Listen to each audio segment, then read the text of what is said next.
We are back for game. I was confused a little bit there. We're back for game number 2 here in the opening series of the Boston Major SEA Regional Playoffs here, as Faceless are still perfect. They were 8-0 in the group phase. They now hold a 1-game advantage in this best-of-3 series. I'm back with LD and Draskell. Guys, if you're Warriors Gaming Unity, they looked like a nervous team in that first game. What are you looking for them in terms of adjustments here in the second? I mean, shake it off, you know. I don't think that the style that they played was necessarily bad. I just think that, like you mentioned, there was a couple of times in the game where it was either, okay, sometimes you genuinely just mess up. It doesn't necessarily have to be nerves. Sometimes you just, okay, I made a misplay. I didn't scout this guy. We ended up losing a hero. We biffed the Roche fight because Adjit, you know, Omni-Slash. Is that a word? Biffed? Biffed. Biffed it. It is now, man. Yeah. I mean, it might be. I don't actually know. That seems like a dad. Something my dad would say. Okay, they screwed up. No, I like it. Keep on doing it. Dota dad, actual dad, like it works. A replicate game was hard. That's pretty much how their draft.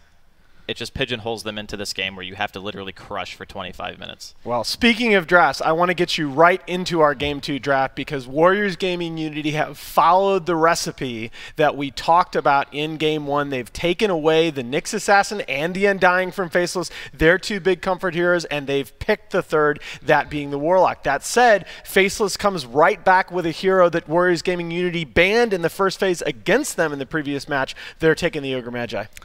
You know, definitely still strong laning heroes left in the pool. The Ogre, the first grab, and for Faceless, you can always expect that black hero is going to be picked up relatively late in the draft. This, though, and is now different. For something completely different. We have not seen this hero hardly at all in this region. That's crazy. I mean, he got the nerf bat pretty hard, right? I'm trying to remember what exactly did they change with Void? Time dilation no longer works. It's not retroactive anymore. Yeah, it's exactly. That's what I was trying to say. So basically, you have to have the skills already on cooldown for it to work, instead of you popping it, having time dilation on, and then it automatically affecting you. Yeah, that was a pretty sizable nerf, I would say. But I think that's. Other than that, though, he didn't get touched, right? So the chrono is still the same. Yeah, it's still still very annoying here on the laning stage. Time walk is still quite good. It's an early Void grab too, which. I feel like if you're Warriors Gaming, given they showed some nerves in the first game, you're now like, what do they have planned? You know, why are they taking this Void so early? They haven't shown this at all yet. The question in my mind becomes, does Warriors Gaming Unity play Naga? Because that was one of the things that we saw over and over again at TI, was the Naga counter to the Void. What you really meant to ask was, does Warriors Gaming Unity play Pudge? All right. That's the real Void counter. That's what you pick. You go full wings.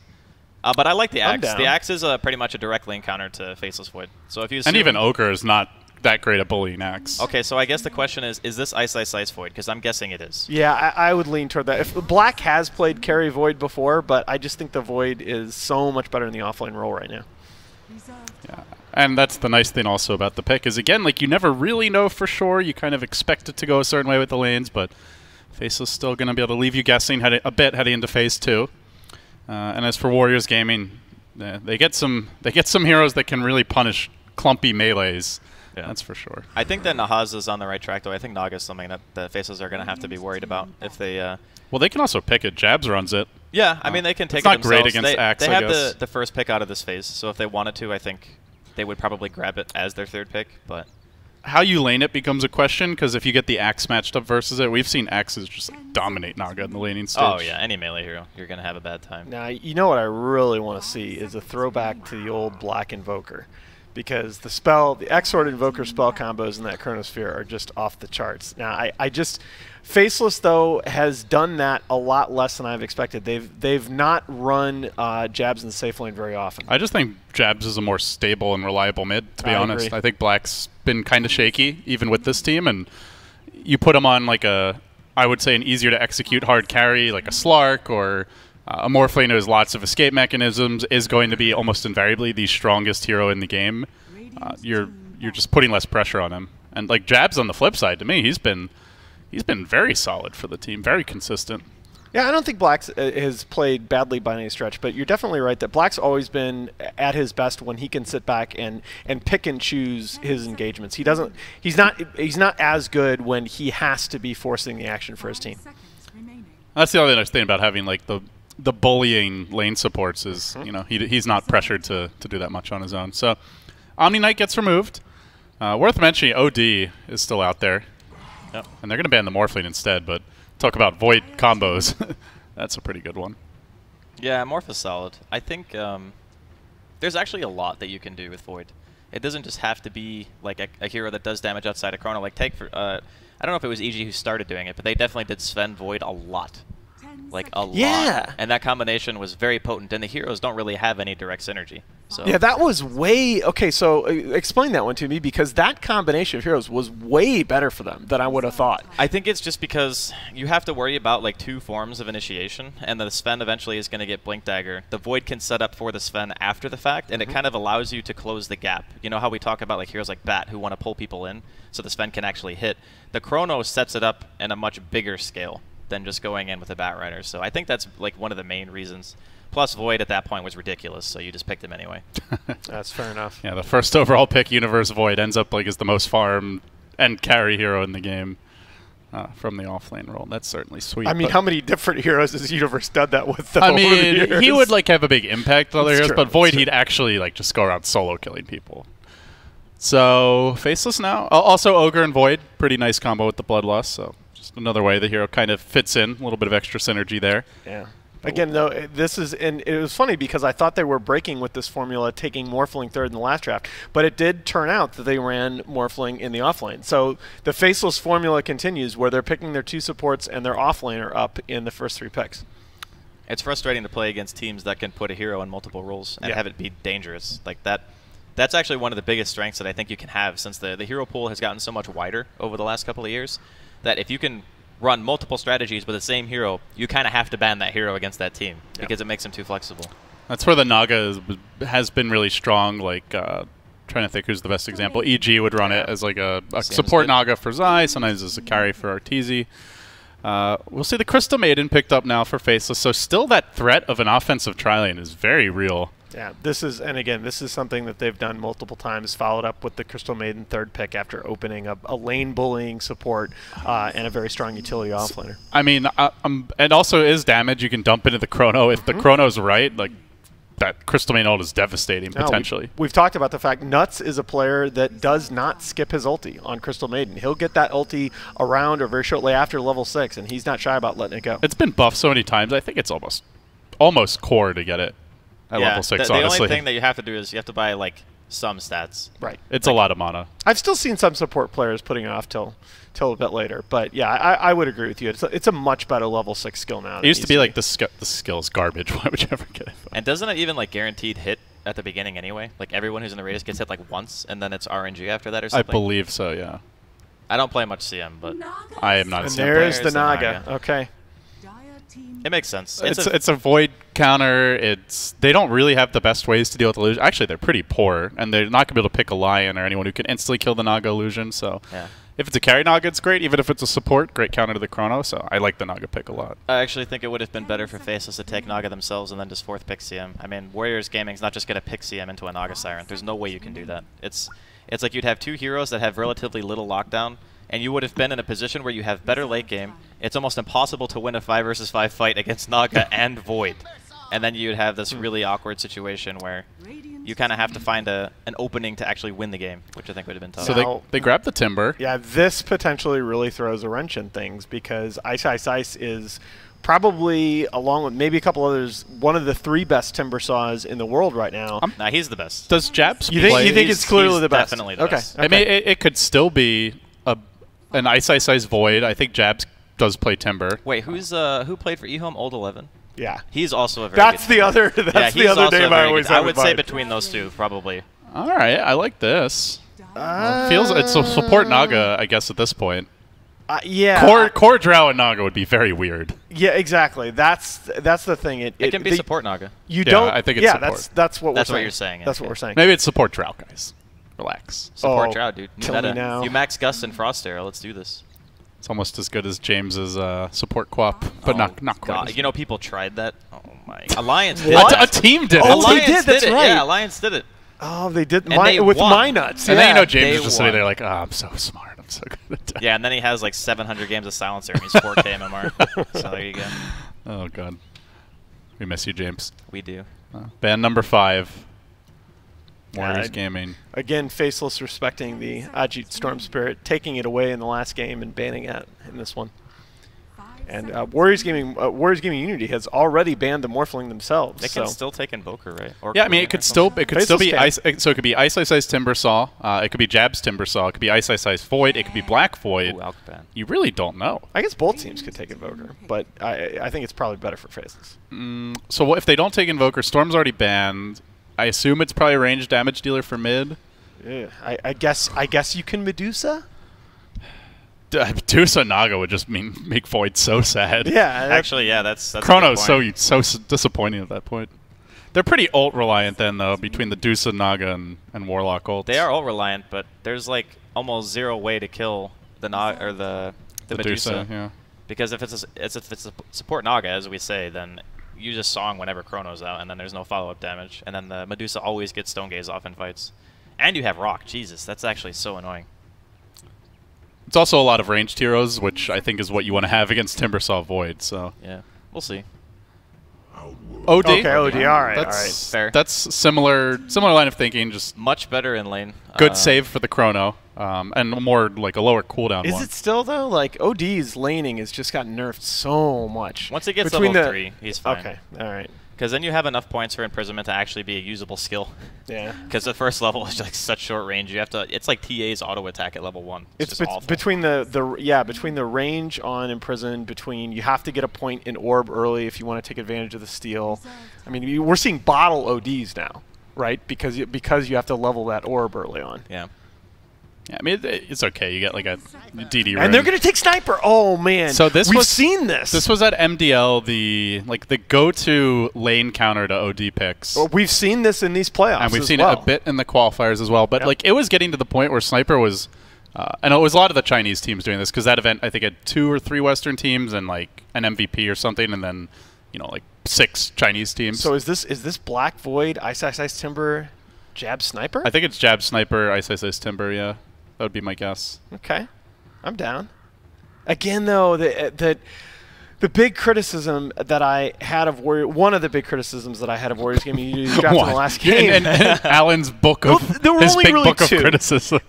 There were only really 2. It was you give Faceless their 2 comfort heroes to start things off, and then you have Ajit on a hero that isn't mobile, that can't necessarily take over the game by itself. And I mean, as good as Jug is, as good as Drow is, these aren't heroes that are going to win the game by themselves. It's definitely the case, as we'll open this one up with a quick pause. So who is playing what? They really took their time selecting the heroes. But yeah, it is the Jab Sniper, the Ice Timber. That leaves Black on the 1 position Void from the looks of things, guys. I have not seen him play this hero very much. Yeah, I'm curious as how he's going to build this. I'm curious as to whether he's going to go the no-tail build, the early Lincoln Sphere, or it's Black, so he might actually You mean the Shadow build? Huh? Wasn't it Shadow who did it, or was that just at TI?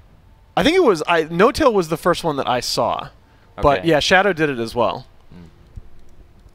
Yeah, I don't know. I think that I just don't watch. I don't watch as much Chinese Dota, so I'm not sure which of them did it first. This is a really interesting laning phase, I think, for Faceless because they're going to go up against OD with Drow Aura. That's actually not an easy lane at all for a Sniper because Sniper's base damage is notoriously low. So even if you have the range advantage, you're not necessarily going to be able to get CS. Plus, I think that once the OD starts to get levels, he can outshove you. Although Shrapnel's pretty decent, so yeah. I suppose they have better gank potential with the CM and the Ogre. So maybe Faceless rotations make up for the fact that the Sniper might not necessarily have like some crazy mid advantage. Yeah, that's the big thing I was going to go with is that it makes a big difference that Faceless have the roaming advantage in this one. All right, well, quick smoke from the fountain. Let's see where they go. XY TPing into mid. Looking for that ward plant. Looks like it'll be on the high ground. Get some good vision up the hill, and we'll see Kangaroo starting with the Iron Talon Axe, so he's headed straight to the jungle. Are they even sending anyone top? It's probably for the best, honestly. Like, what would he get up there? It's really scary because if you don't have any vision and you don't see either of the supports, one of them can pretty much just send you back to base, especially Ogre. Level 1 Ignite, just punch you in the face. You can't do anything. Yeah, just going to allow the CM to just freely jungle the Ogre to go and help other lanes, so Faceless is probably going to be happy with that. Does look like Black is kind of dancing around near mid. Maybe a lane swap coming. Ice now headed to top, Black to bottom. So yeah, I think that musical lanes right now as they try to get the favorable matchup. Oh, they want to aggro the drow. Yeah, they want to lane against the drow for sure. The thing is, though, I don't know if they're going to do a tri-lane. I think that they want Nuts to be able to play it a bit greedy in the early game. This guy always manages to get farms, so... We've seen some CMs go like offensive enemy jungle and just like farm these camps and then come and help the lane. So. You can do that as well. The only risk that you run is, you know, Warlock actually trades exceptionally well during the early game, and if you get walked into by him, you're just going to get forced out of the woods. We'll see what happens, though. Are they just sacking Black? No, they're sending No, they're yeah. Sacking Black is not something you do. Normally well, not a thing, but... The reason why you could actually do it in this game is because Timber synergy inside of the Chrono is fine, so is Sniper. Plus you have CM ulti as well. So it's not actually... It's not about the hero. I know it's not about the hero. It's about, I need German efficiency, please give me items. I get that part. I've met Black. I know how this... Right, dude, I know how this... Sure. I was on the panel with him. I remember, I think it was TI... 3 or TI4, I forget which. I was sitting in one of the booths with him after his team had gotten eliminated. And every single time he saw a draft, he's like, they should pick anti-mage. They should pick anti-mage. They should pick anti-mage. He should be farming more. He should be rushing Battle Fury. Like, why are you getting boots? Like, it was always just like, be greedier, be greedier, be greedier, farm more, pick harder carries. I think it's this is the guy that uses jump charges to farm. I mean. Well, that was more to cover his ass. So his team wouldn't flame him. Yeah, we are going to see that OD versus Sniper mid matchup, which a lot of the teams really do consider Sniper as like a pretty hard counter to OD in the lane. And this is interesting lane positioning.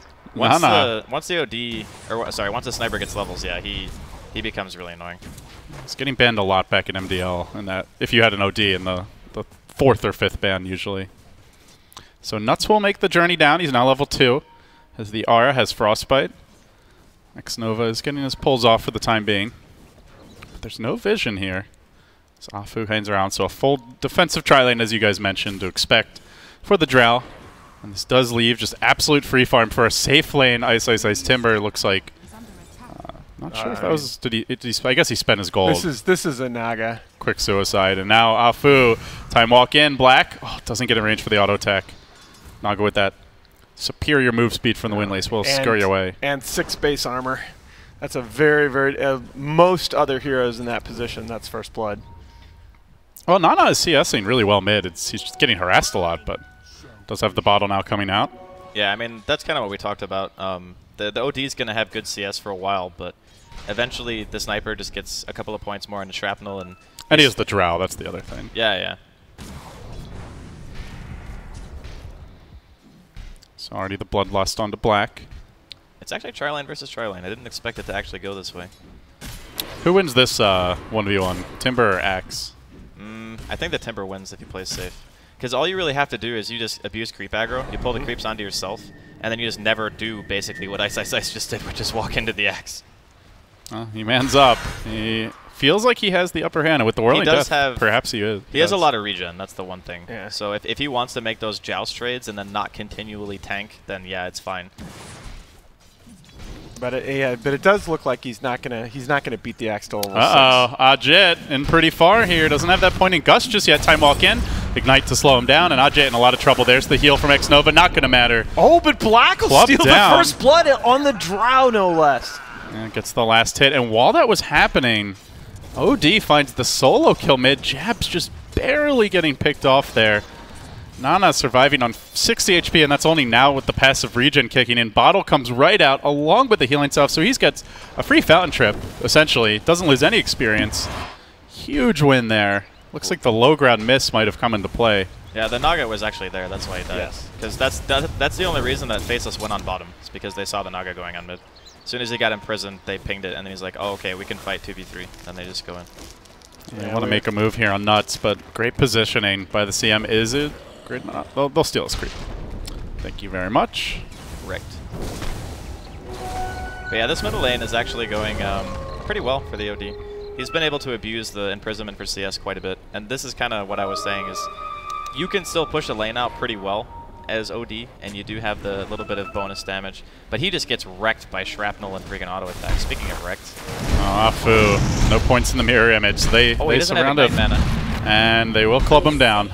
Death to the Ogre. Is he not a stout? No, he doesn't. Okay. Oof. No, he went for the Windlace into the boots. I was going to say, I thought he might live through that, but he doesn't have a stout shield, so yeah, he just got clubbed. And meanwhile, Axe off in the enemy jungle. Kangaroo already level 5 and change. Ice, Ice, Ice. Right there with him. We do see good old surround on Nana, who just goes in on the sniper, is going to end up astroing him and then trying to retreat. Nice play. Rather than just running back, getting slowed down. We'll make it out. I like Kangaroo's choice here. Just, if you can't farm on your lane, farm the enemy woods. Yeah, Faceless this time, it's kind of a reversal of the last game. They have the big gold lead early. Their cores are getting more farm, but still not as one-sided as what we saw in Game 1. Yeah, but the difference is that Faceless don't necessarily have a lineup that needs to be ahead at this point, like Warriors-Unity did in the last game.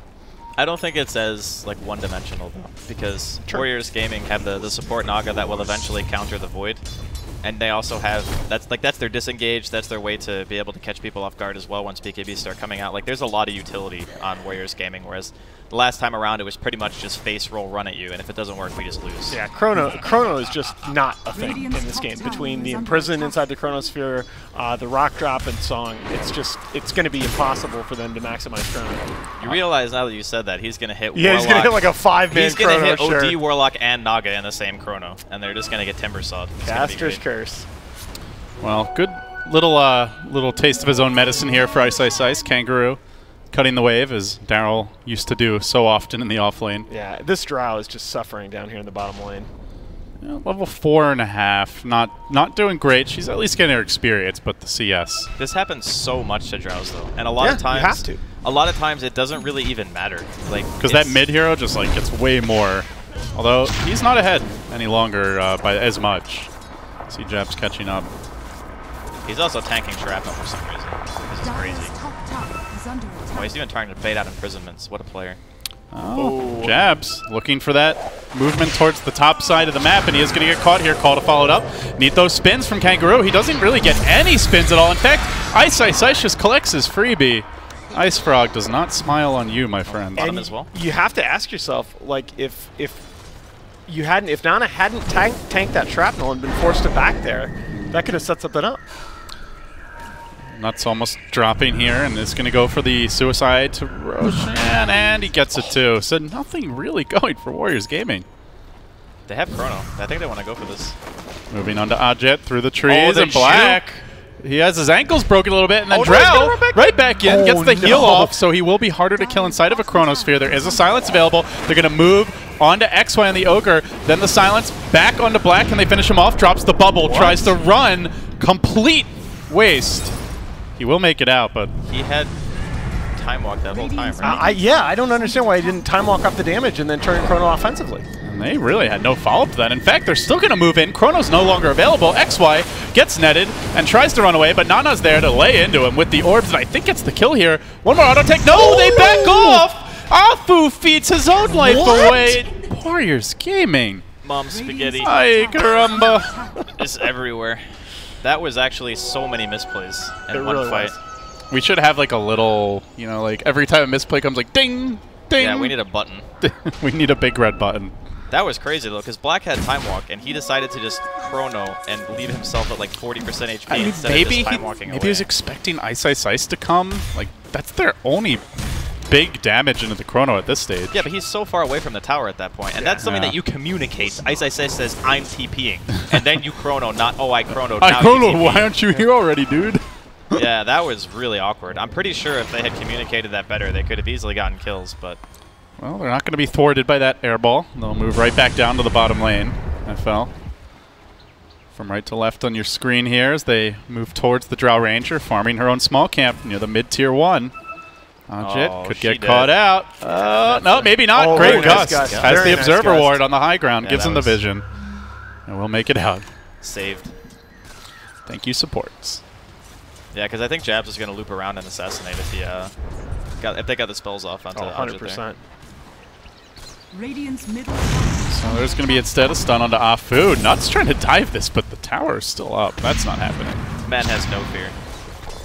Or I guess that men has no fear. He's got 2 heads. Oh. Woman in this case, but... Again, though, we're just in a situation where all 3 of the Tricores of Faceless are farming really, really well, and OD is the only one really keeping up. I think it's not a game that's, I think, 100% farm reliant for either team. You know, because the draw strategy can still come online, you know, 30 minutes, 35 minutes, just because of things like marksmanship. They're going to lose their mid-tier 1, though. Sniper's starting to get pretty big. It's pretty hard, though, because you don't necessarily, even with the drow aura, this lineup doesn't necessarily shred towers. I mean, that's true, but at the same time, if the axe gets blink and you have like so many methods of saves against Chrono, as long as you're not making a freaking conga line with your team, you're probably going to be fine. You guys are like really tempting the Dota gods with some of these turns of phrase. It's actually going to happen. It's totally going to happen. It's going to be a 5-man Chrono. I mean, did you see the first Chrono? It's like, it's got to happen now. He's got to have like a spectacular second one. I can see that Vlad's build for Black. He's truly embracing the offlane Void. I was halfway expecting a Midas, not going to lie. Dude, Midas Void is actually so bad. This is Black we're talking about. But honestly, it's actually awful. Jib will move in mid. And he's going to work on Jabs here, but Jabs is quite farm with that Ogre Club. They're going to need a lot more help if they want to kill him. He just keeps on chasing. He gets the TP forced out, so he'll be happy with that. Assassinate? Yeah, you get the hell away from me. The Quelling Blade Drow. The problem that Warriors Gaming have right now is they're not actually pressuring anywhere on the map. Yes. They're 3-man farming a freaking large camp while their tier 1's dying. Like, come on. And you've got the Drow Ranger on your team. Yeah, this is not the play. I mean, OD's at least getting around. You know, he was bottom, he was mid, now he's top. Yeah, exactly, and he just hasn't accomplished that much in any of those locations. They're just waiting for the blink axe. Right, he's seen the sights, guys. That's just it. They have Golem now. They're going to have blink soon. Oh, dear God, Alpha, please hit level 6. He's level freaking 4. It's 11 minutes in. Oh. He absolutely needs to hit 6. If they're going to fight, they need Song. Well, they do have the Rock. That's something. But that's not going to counter Chrono. It's alright, Black's just going to Chrono when his team's nowhere in sight. It'll be fine. Yeah, that was something. It was. I mean, the funny thing is, it was still a 3-man Chrono. Yeah, it was a bad 3-man Chrono, but it was still a 3-man Chrono. I guess if we're going by statistics, that means that his Chrono was good, right? He's more likely to have he's due for a good one, guys. Yeah, that is absolutely how statistics work, LD. I'm just trying to trigger Nahaz, guys. Got to get a few drinks in him, and then I'll pick it on the get all red in the face. Dumbass LD. Wouldn't be the first time been called that. Dude, just tab out. I'm sure there's at least a couple thousand people who say that. After that little exchange, yeah, of course. Sure. I mean, when you serve it up to him like that, yes. Warriors Gaming, they seize control of their own jungle, boldly dewarding as a 5-man unit. And they are close to the Naga level 6, but they're not there just yet. They even have an Observer Ward. It sees Black. This is like the dream scenario. Blake call, but XY's there. He stuns Nana, can't get the follow-up in time, and maybe they get the Ogre, but they really wanted that sweet Void booty. And the dunk, complete airball. Kangaroo, another call. Finally, we'll bring the Lumbering Oaf down. Just all these little things, Warriors Gaming not quite connecting. A 5-man smoke, and they get only an Ogre out of it. I mean, I think the smoke was more just to reestablish control of their side of the map. So getting a kill, I think, is still fine, because now it just buys even more time to get the Naga Siren song. We need to talk about something. What's that? Ice has a Bloodstone. All right, it's 13 minutes in. Okay, well. He won. I mean, he had a soul lane. You know, no one else won, but he won. Yeah. And he's not really going to need his Void to do anything except Chrono at this point. Yeah. No, they've got plenty of damage that, unless those counters for Warriors Gaming are there, they're going to shred. No, yeah, that's the thing. To me, it's telling that when you're 5-man smoking at 13 minutes just to take back control of your own jungle. But it's a move that you would you have to do it. You absolutely have to do it. It's just you don't want to be in that situation to begin with. I mean, this game is actually a lot about vision too. That's true. You need to be able to see like what hero's initiating, so you know the Warlock knows and the Naga Siren knows when they can go in and get their spells off. So if you don't have that vision established already, which they just got dewarded as well, so they're getting constricted on the map, and Faceless just seem to be, you know, there's no answer. I mean, they haven't lost a tower either. I mean, that's very often the case with these kinds of lineups. I mean, the biggest play of the Manila Major was Matoma and Slark providing vision that set up the 5-man Ravage. So They start to strut up here. Faceless getting a lot more active on the map. And they just siege with the Dragon Lance sniper. Working on the tower bit by bit. No real sign of a defense yet. They do have that Soln and Rock online, but Warriors Gaming with minimal vision in the area are not confident to defend this thing. This is actually the beauty of the sniper pick, though, because you know, Warriors Gaming Unity, their team functions best when they are being ran at, because they have so many ways of disengage and so many ways of saving. But if Faceless just sit there and let the sniper hit the tower from outside of tower range, you can't go on them, because then they are the ones who can get better counter initiation than you, and you're just pulling your supports into a bad position. So they did pretty much the only thing they can do, which is trade. I mean, high ground's going to be a little bit of a different story, because the sniper is going to eventually put himself in a dangerous spot. But I think that Faceless are a disciplined enough team to just say, okay, well, if they're not going to contest us, we'll just maybe go for Roche instead. Yeah. No, that's actually a really good They point. are a pretty slow Roche lineup, to be fair. It's slow, but they have a Vlad's. So even if it's slow, they can have, you know, ice, tank it or whatever and just kill it. It might take like an hour, but, you know, it'll work. Well, we'll be here all night if that's how long it takes. It's not even going to be that slow here in a couple of minutes. Sniper's farming well. He's going to have a damage at him up. Well, it's actually has something coming now. It's going to be a Mithril Hammer. Just going for that zap. Maelstrom. Yeah, it makes sense. They don't actually... yeah, I like Maelstrom Mjolnir a lot. He could also... It could be Deso's not awful. Yeah, it could be Deso. And that could be the solution. Actually, I kind of like Deso better. Yeah. Because better that's for the push. solution. That's the solution to their Roshan problem. It's the solution to their tower hitting problem. That's very true. Just free farm now for the cores of Faceless. Do you see Warriors Gaming not as confident in their movements? Just Afu creeping out a bit bottom, trying to get his levels. Mask of Madness, the grab for Ajit, and a late one at that. This is really fallen out of favor on Drow players. Generally, you see that like super tanky build, but he is going for ultra mobility and farm speed here. And you know what? I actually dislike it even more without the Dragon Lance. If you want that Mask of Madness on the Drow, you got to have that Dragon Lance just to give yourself that little bit of extra buffer. And even the Hurricane Pike, it gets you those. It makes sure that you get those 4 attacks off really fast before you lose vision. I would counter-argue that having those types of items would be good if you didn't have 3 methods of saves on this team. Oh, all right, fair enough. Fair enough. And plus, it's the best item in terms of farm efficiency for the slot and the cost. Ajit isn't really being pressured for now. He's actually going to group up with his team as Warriors Gaming descend on this bottom tier 1. Looking for their second of the game. Last game they already had 3 and maybe even a 4th by this point. Now, this Much could slower be start. really dangerous for Warriors Gaming. They recognize that. They're going to back away as soon as they see Sniper as well as Timbersaw there, but Daryl's on hot pursuit. Going to buy the blink. Looks like he will be content with that threat of a jump and then just back away. I want to sort of bring back this point that Draskell made earlier that I thought was really important. That it's wonderful that you have all of these saves on your team and you have all of these mechanisms to deal with Chrono, but that doesn't matter if you're the ones having to initiate into the other team. Yep. It's really tough because you have to have the Naga, like, the Naga has to be positioned perfectly. The Axe needs to get a good target that you can actually kill with his jump. And then the rest of the team doesn't necessarily have follow-up, even if you do get a good Axe call. It's pretty much just the OD. I mean, granted, he has the best item, I think, for this situation, which is Force Staff, so he can actually help close the gap. But if that hero doesn't die in a call, your fight, you pretty much have to abandon it right there. It's just over. Afu almost gets deleted by Ice. He'll TP out in time. You can see the confidence with which the Timbersaw lumbers about the map, and they will begin the Roshan now, having cleared out the Ancients. Yeah, Yasha up on black, and we'll move into the pit. It's very. Oh, he didn't go blink. Interesting. Okay. Ice Timber with this kind of lead is just terrifying.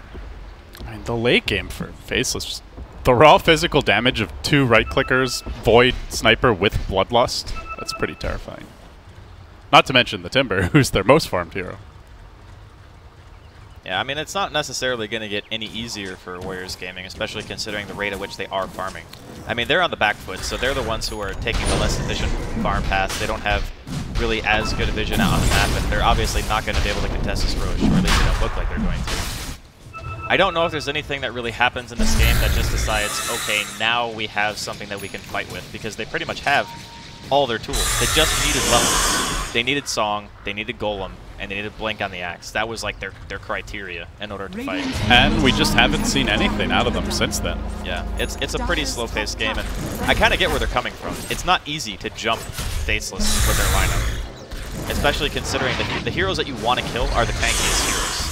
I mean, it just hurts when you draft all of these tools to deal with Chronosphere, and there has been one Chronosphere. They were expecting, I think, a much faster pace game. Like, they thought that Faceless was just going to run at them, which is a fair thing to say, considering the Void and the Timber and the Ogre. But they, at the same time, they haven't done that much in these playoffs. I mean, Faceless has been a team that's played very... I wouldn't say that they've played passively, but they've made other teams come to them by and large. Yeah, they normally tend to have that really like aggressive lane in the off lane, but then the rest of it's fairly passive as they move in. Blade Mail up now, and the early dunk there. A quick chopping out. Bashed. Wants to retreat, and not gonna happen. Hey, Bubba. Kangaroo, try hopping away. It's not gonna happen. He'll fall. So they pop the Aegis, and Aegis, which had 4 minutes left, but that's it. It's not bad, honestly. A 1-for-1, if you want to call it that. And I don't think that Warriors Gaming are really going to be able to do much other than that from their position, because here's another thing. If your lineup doesn't have really good catch, then you need to be able to have wave clear to push the lanes out, to open up opportunities for you to actually take smaller fights, so you can actually win those skirmishes. So finding like picks like that is probably one of the better ways they're going to be able to fight until Faceless start trying to break their high ground. But it's not easy because they just don't have the best heroes at pushing out the waves. Man, you gotta love that 1090 attack range on the snipers. Do see Nuts caught out a bit by Nana. May go down only this little CM though, and no, the turn. Oh god. Oh golly gee, the Chakram still gets the kill, even through the song, so the song not wasted. A frantic retreat. Jabs there, looking for an assassinate. He'll find it too, jumping over the top onto X-Nova. The chain's not gonna connect. He could turn and drop the rock, but it would be for naught.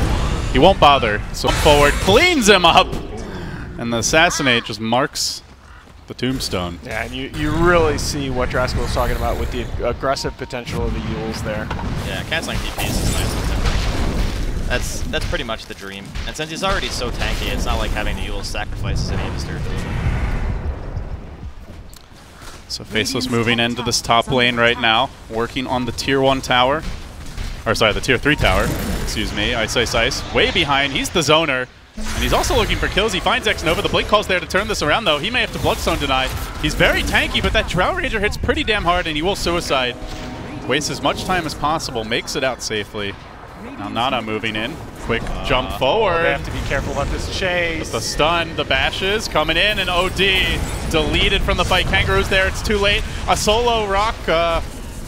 Looks like no real follow-up. They end up losing 3 heroes, and now the chase onto the Drow Ranger. She will go down as well. It's a massacre for Jabs, who's not been scratched in these fights. It's like the sniper is utterly uncontested. Ice with the respawn. He jumps in, BOTs forward, throws the Yules up. He prompts a double buyback and then scurries away.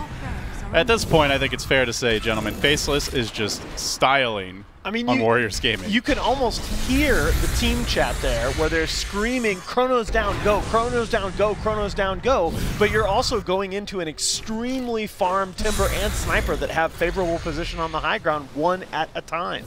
Well, I think the biggest problem was he has Force and Blink, and he used both of them to get in. Yep. And now he's like, oh wait, my team doesn't have Force and Blink. I'm literally 10 miles away from the rest of my heroes. Yeah, that's something that you see happen a lot, actually. Double damage. It's just I know I should be fighting right now, so like your instinct takes over and you're like, okay, this is where I go. Because I have a lot of farm, I'm a core, I am power, oh god, there's 4 heroes. Where's my team? You know, I know Chrono's down, I know I have saves on my team if I get into trouble, but still, they don't have the kind of mobility. Yeah, Afu wasn't anywhere close. He didn't even pop Song. Like, he didn't. He walked straight back to base, and he sat in the well while his OD was devoured by 4 members of Faceless. That's pretty much how that fight went. It wasn't the best communication I've ever seen, but yeah, Roshan going to be up real soon here. Yeah, so I believe at this point, welcome back everybody. Not sure how much of that you caught exactly, but Faceless did just take down the melee Rax top. Ice died with a Bloodstone suicide. He almost instantly respawned, BOT'd back in. They forced 2 buybacks after killing 4 on the back of an overextension from Warriors Gaming, who are now trying to play for the late game. Afu is going back for a very late Radiance on his support Naga Siren, but he attempts this from a 25,000 plus gold deficit, 25,000 plus experience deficit. I mean, hell, the enemy Crystal Maiden isn't that far behind. The enemy Ogre is ahead of that Naga up until just one creep ago. This is feeling like a very unlikely comeback, guys, but it's really all they got at this point. And this might be the worst consequence of all that just transpired, is that the one opportunity that Warriors Gaming was going to have to set up that great fight where you can display the song and imprison counters to the Chrono was that Roche fight, which goes uncontested. Yeah, I think rough game would be an understatement here. Yeah. I mean, how did they even kill Ice Ice Ice? OD still does a pretty good amount of damage, sure, but... I mean, the sniper actually killed him pretty fast when he didn't have the reactive armor stacks, but... The sniper? You mean the Drow? Or, sorry, the Drow. Yeah. But she's so easy to kill, right? She's got the Mask of Madness, 1,300 health.